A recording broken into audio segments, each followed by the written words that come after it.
O assunto virou manchete em praticamente todo o mundo.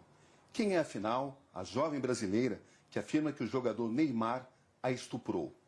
Chegou o momento de tirar as dúvidas e de mostrar a história que ela tem para contar. Qual é o seu nome completo? Nájila Trindade Mendes de Souza. E quem é a Nájila Trindade Mendes de Souza?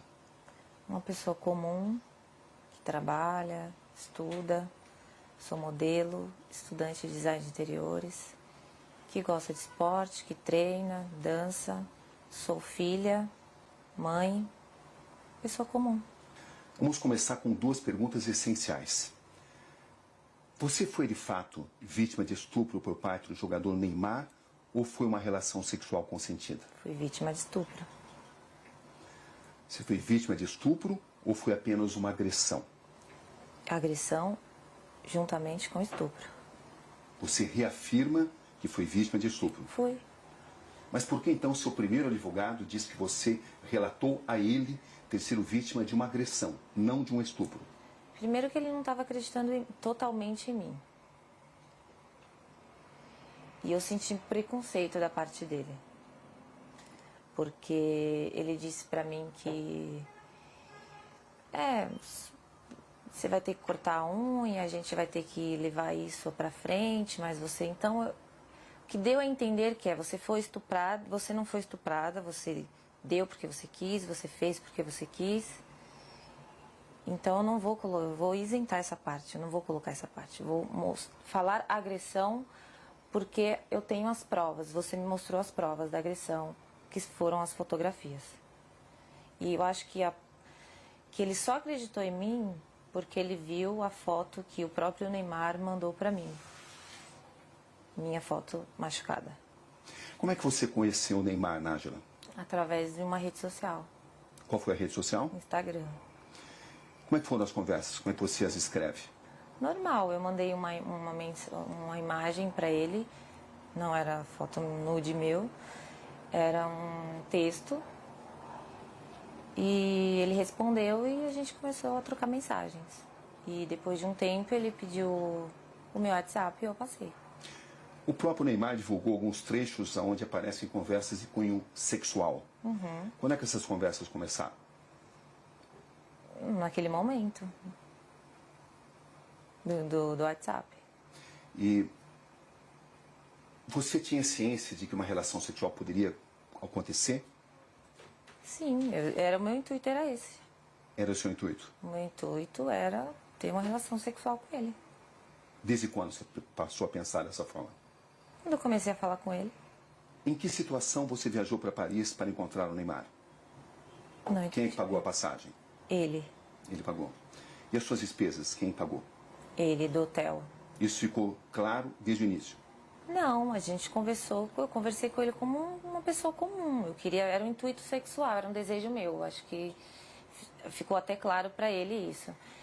E ele perguntou quando eu poderia ir e eu disse, no momento eu não posso, questões financeiras, eu não podia ir. E também questão da minha agenda, do meu trabalho, enfim. E daí ele me sugeriu, tá, mas eu posso resolver isso. E aí eu fui com a passagem. Você levou dinheiro seu também? Levei. Ou seja, você viajou para Paris com que expectativa, Nájila? De ficar com ele, de encontrar com ele. Isso De incluía realizar uma um possível... desejo meu.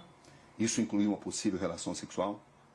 Obviamente. Você pensava nisso? Sim. Estava preparada para isso? Estava. Era algo já consentido, consensual entre vocês? Era. Quando você chega a Paris, o que acontece?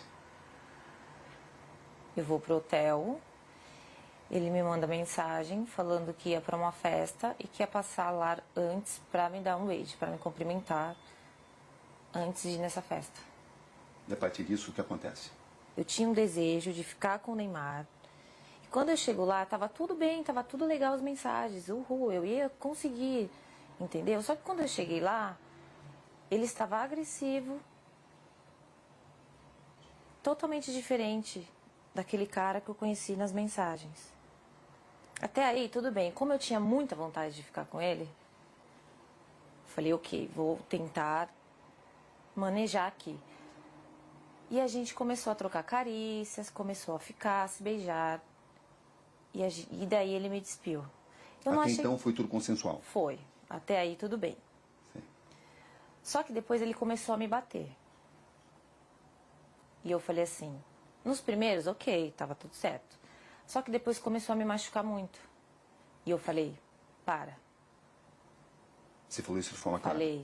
Falei, para, está doendo. E ele falou, desculpa, linda. Ok, continuamos. Deitados na cama, rolando e tal. Eu falei, você trouxe preservativo? Porque eu não tenho. E ele disse, não. Eu falei, então não vai acontecer nada além disso. Porque não podemos. Qual foi a resposta dele? Ele não respondeu nada. E a gente continuou. E ele me virou,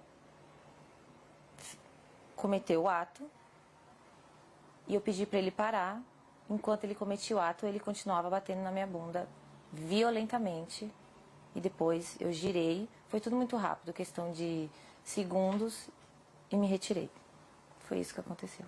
Você está totalmente convencida que conseguiu mostrar a ele que você não queria, não desejava mais a relação sexual? Eu falei, para.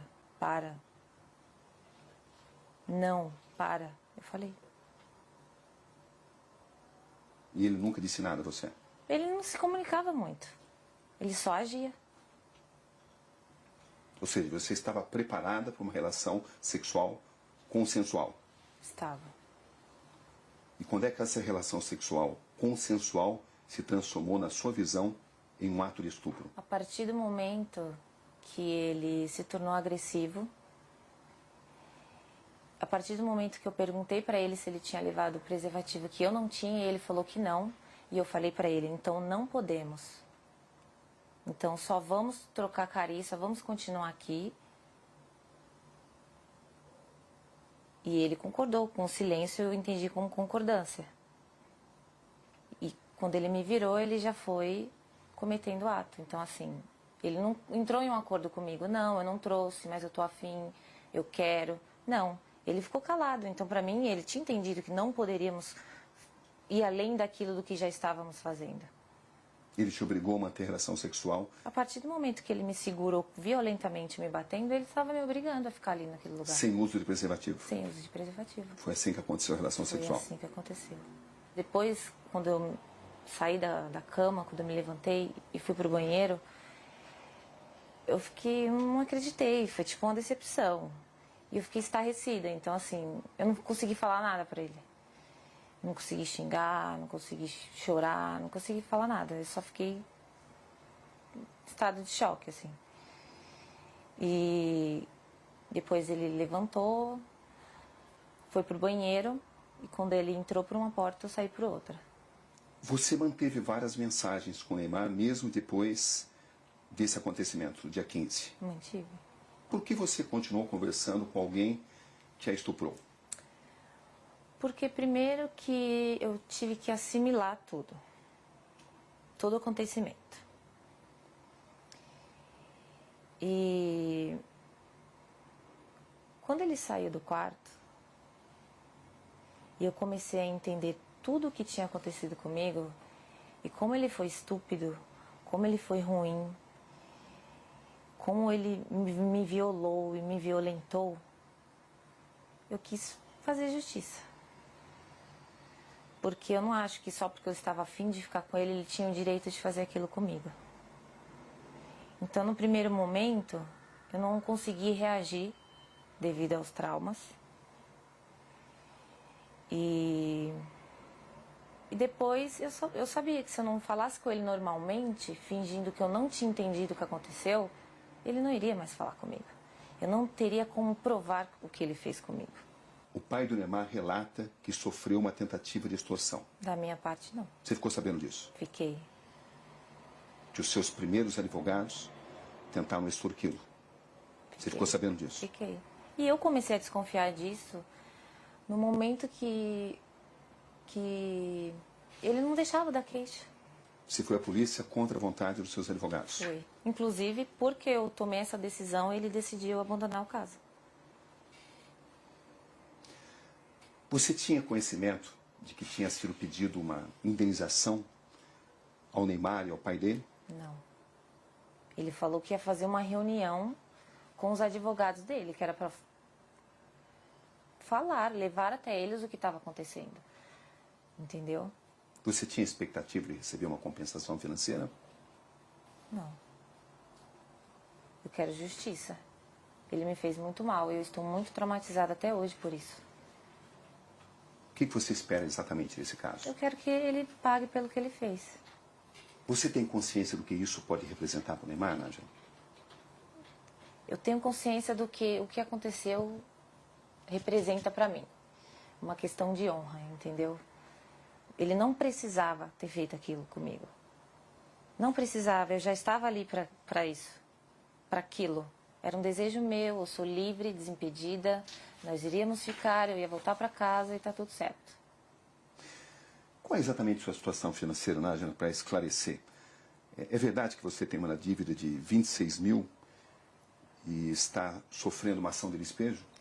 A ação de despejo eu não estava sofrendo até o meu nome vir a público. Né? Então, mas eu tinha um acordo sim para fazer, eu deixei acumular, minha única dívida, e do colégio que eu estava estudando, que por motivos pessoais eu tranquei. É verdade que você deve 4 mil reais ao colégio onde você estudava, à faculdade? Uhum, é verdade. As pessoas têm usado essas informações para alegar que você queria resolver a sua situação financeira. Você tem consciência disso, né? Tem. Eu fiquei sabendo, mas Como olha... é que você reage a isso? Eu acho que teria uma forma mais fácil e mais rápida do que todo esse auê, todo esse escândalo. Eu acho que eu não preciso disso. E até o Neymar para poder conseguir dinheiro. Tem muitos trabalhos, muitas coisas para fazer. Eu não ia me expor dessa forma. Não tem lógica, não tem sentido. Para arrancar dinheiro do Neymar. Desculpa, não preciso disso.